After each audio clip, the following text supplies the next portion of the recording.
So I always knew from the beginning on that I'm quite interested in all kinds of visual stuff. And when I started to do some graphic design, and I realized that you can tell amazing stories with graphic design, I was just like super stunned. And so I keep on pushing and doing those kind of stuff. And then I actually realized that there is motion and you can tell way more complex stories when things are moving. And that's how I ended up in motion design.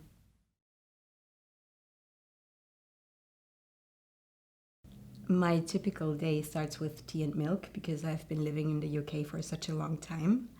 And because we all work in the creative business, it starts at around 10 or something like that. So there is a lot of time to sleep in. And later on, you just like dig in and do the stuff that you like. So there's lots of like design thinking, doing creative projects, just figuring out visual styles, and sometimes some client conversations and talk with other, like communication with other colleagues, more or less, to just develop a project further. And it's sometimes not the 5 to 9 job, so it can happen that you just like hang on till, I don't know, 10 or something, 10 p.m. or something like that in the office. But usually those days are super fun because I actually love the things that I'm doing.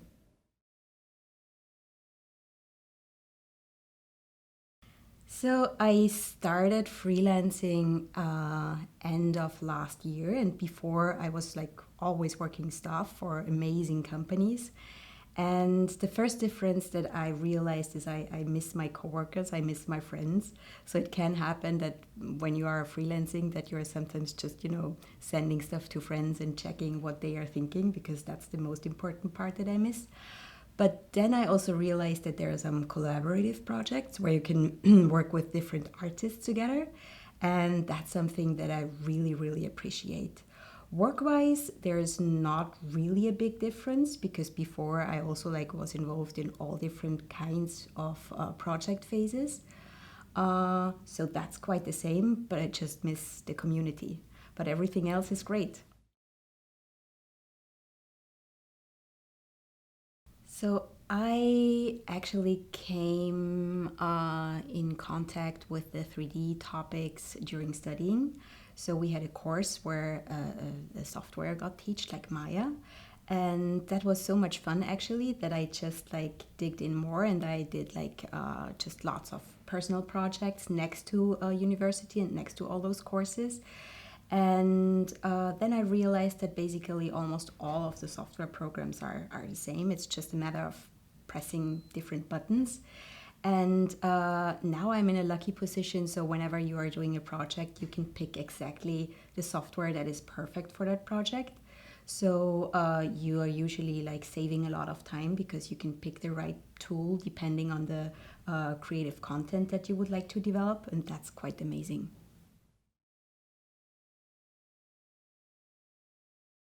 I started with the 3D software Maya, and that was also because in the first company where I worked, Maya was the main tool. And then I started like there, like using ZBrush and Substance Design. And when I switched jobs and I came to London, I realized that there, like Cinema 4D and Houdini are the most common tools. And so I started like learning by doing, and while we are doing projects I learned those software tools, and it was actually not too hard. It's really good when you like the things that you are doing, and like work is fun, because then also the learning period is quite easy. My working process usually starts like with a concept period. So I'm just like sitting down and thinking of different ideas, how I could solve visual problems. And that phase usually shouldn't take too long because it can sometimes happen that you're getting lost in your own ideas. So I really recommend, like after half a day of an initial brief or pitch for yourself, you should just dig in and do the visuals by yourself. You should just, like, I don't know, start doing 3D or drawing or something that is related to the project, because mostly while you are doing this stuff, you're just figuring out that there are tons of other solutions how you could solve those creative problems. And it can happen that during a project you're just like changing almost everything because you realize that there are way better things how you could solve your problems. So it's a lot of like playful experiments and also like a little bit of thinking. And then you should always check if your projects are going into the right direction, like first visually and also content wise. So you should never say I'm done. So it's always good to just check your projects if you're happy with it. It really depends if I'm doing personal projects or if I do commercial projects, because usually with the commercial projects, there are sometimes agencies involved, and so there are certain restrictions from the beginning on. And with personal projects, I try to adapt the colors depending on the content, on the visual content that I'm also presenting. And sometimes it's it's quite personal as well. So you're just like picking the colors on your mood or whatever you're into at the moment. So it's usually always a mix, and it can happen at the end that the client says okay, or like someone high up in the hierarchy says okay, this is not my color at all, so you have to change everything. And that's sometimes personally a little bit frustrating, because when you're super happy with something and you need to change it, yeah, you're like but at the end, you always have your, next to commercial work, which is paid, you always have your personal work, which is very satisfying, and where there are no boundaries and you owe the whole piece.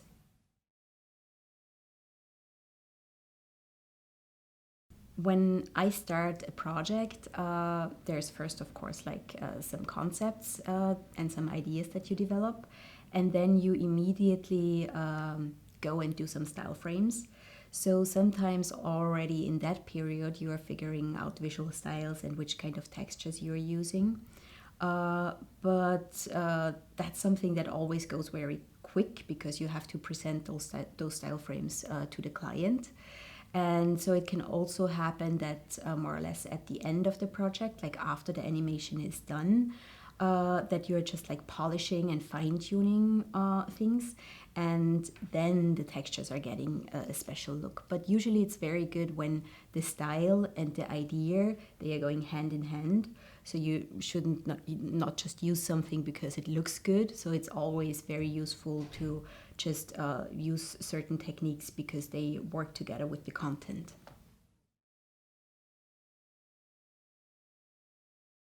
I was lucky to work with quite amazing design studios, and they already had like super big clients like Nike or Apple, for example.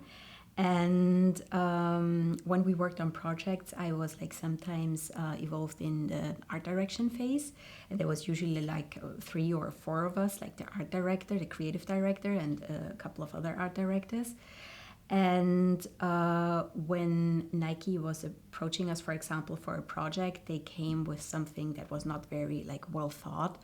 So it was just like an initial brief or some thoughts or some product specifications. And then it was on us to figure out like creative directions or how that all could work visually. And so it was usually in the first phase always that we presented like tons of different style frames, and they then picked a different like, or picked a direction where we could go and which we should like explore even further. But with like all those big companies, there are always like many layers involved, and it could happen that in the middle of the project, when a big boss was like seeing what we are doing, that he didn't like it at all, and so we had to start from scratch again or figure out something else. But I mean, that's just how those big companies are working, and it's usually just a lot of fun, like working with those companies.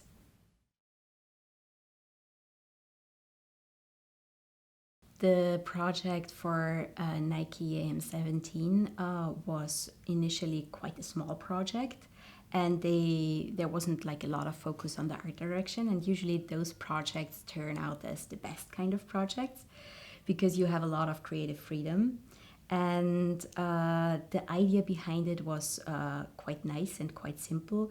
So there was like the thought of like playing with scenarios that you would encounter on an everyday run, and combine that with the product's features, which were in that case like it's super lightweight and it's soft and comfy. And so we used those scenarios and just combined that with those kind of visual features, and did some super playful experiments, which were almost like lots of R&D tests that Man vs. Machine did, just like aligned to each other. And the red line behind everything, the idea that combines everything, was to work with negative space and show more or less different concepts of air. I personally really like motion design because it's the perfect combination of like doing design work and also being able to visually tell some stories, because this is something that I find is super fascinating. It's usually like a visual puzzle that needs to be solved. You have to, like, basically in the beginning there's always kind of an information, and you need to shape it. You need to find the right expressions, the right visual expressions, the right visual shape to make it recognizable and readable for people. And then you're also able to just add a little bit of something, like a little twist, a little bit of playfulness to it. And I think if you're asking me what is motion design, I would say it's just fun, because I really like what I'm doing.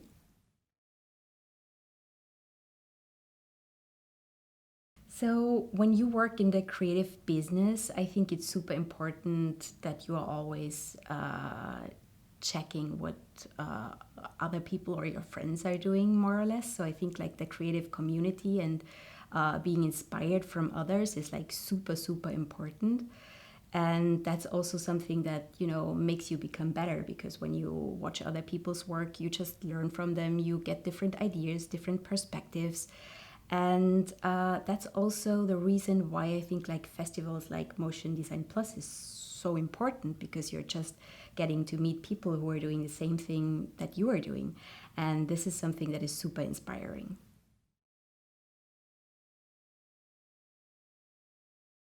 So I think as a designer, it's super important to be open-minded and to just like search for your inspirations almost like everywhere. So, for example, like in architecture, in ceramics, in illustration, in painting, but it could also be like art history. There are so many like super fascinating branches and inspirational projects that you could check out. And I think it's always good uh, to just like be open-minded, and wherever you go, just you could find like an inspiration almost everywhere. So it could be, I don't know, your some when you are walking through a city, you see some inspiration art, you see some architecture that is super inspiring, or you just see a plant that is like shaped in a different way, or you just see a kind of like a theater piece or a movie. There are so many different ways how you could get inspired for your work.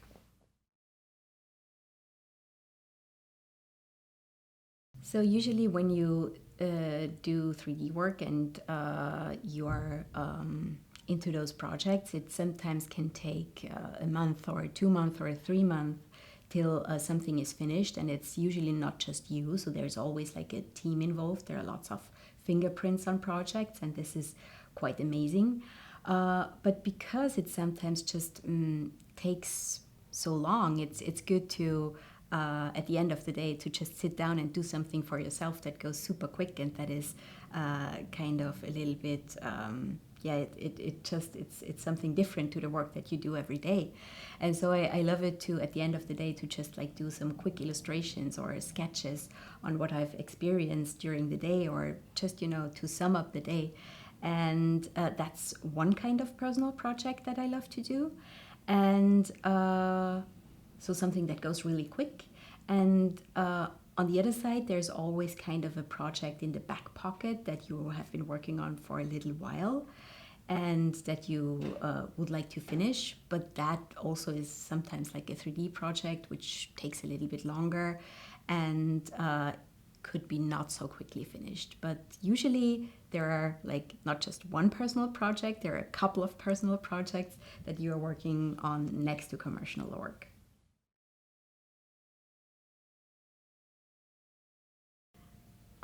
When I do like a project, I really like it to be involved in almost every phase of a project. So in the beginning, there's the concept phase, which I really, really like.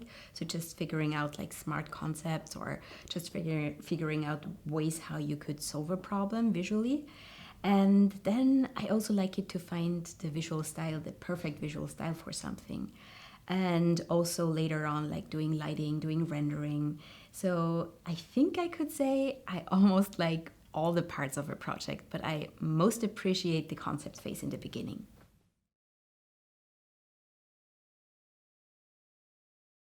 So truth is, I'm like super happy with the things that I'm doing actually at the moment. But if I wouldn't be able to do what I'm doing right now at the moment, I think it would be still something in the creative business. So possibly, I don't know, doing something with, I don't know, with my hands possibly. So I come from a background where I also did like a lot of ceramics and woodwork, for example, or metal work. So I think I probably would just be, or like would love to do something like that if I couldn't do motion design.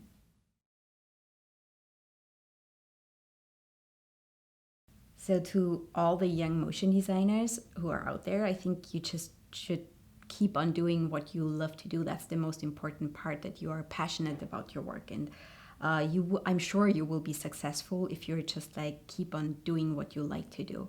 It's not just about, I don't know, getting lots of posts out, that you have lots of different, I don't know, or that you can fill your Instagram feed. It's not about that. It's just about doing something where you are what you really like, what you really love, and then you will also like be successful for sure. And the next thing that I would recommend is just, don't be shy. Reach out to people, not just hide your work. You can easily just, I don't know, for example, you can write me super easily. Just reach out, write an email, write a text, and say possibly, what do you think about my work? I would be happy for some feedback. It's always good to get in contact and in connection with the people that you admire and that you like. And so I think like, yeah, that's the two main parts. First, do the things that you like, and also try to get into the community and just reach out to people.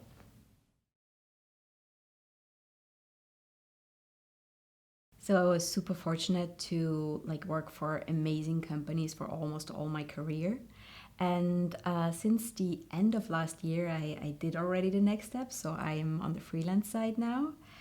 And I think I would like to proceed that even more and do it even more, because right now I've just started. I did some projects which were really fun, and I think I would just try to explore that even more. Even though I also like miss my old coworkers and also the environment that I have been working on. But yeah, let's see. I think the future is open, and I am super happy to keep on pushing and to just do the projects that I like. And it can be freelance, it can be independent, or it can also be like with a company. Who knows? But I think I'm on the right way. I just do what I like, and that's the most important part. It's super important what Motion Plus Design is doing, because it basically brings together the whole community. And for example, I heard that here in LA there is not even one event that like brings together all the employees, for example, from the different companies in the industry. So today there will be like tons of different companies here and just chatting together. And that's something that is super, super important. So the best of the best will come together and just chat, and also students, which is the next generation of motion designers. So I basically can't imagine anything better than what you guys are doing here. So thanks so much.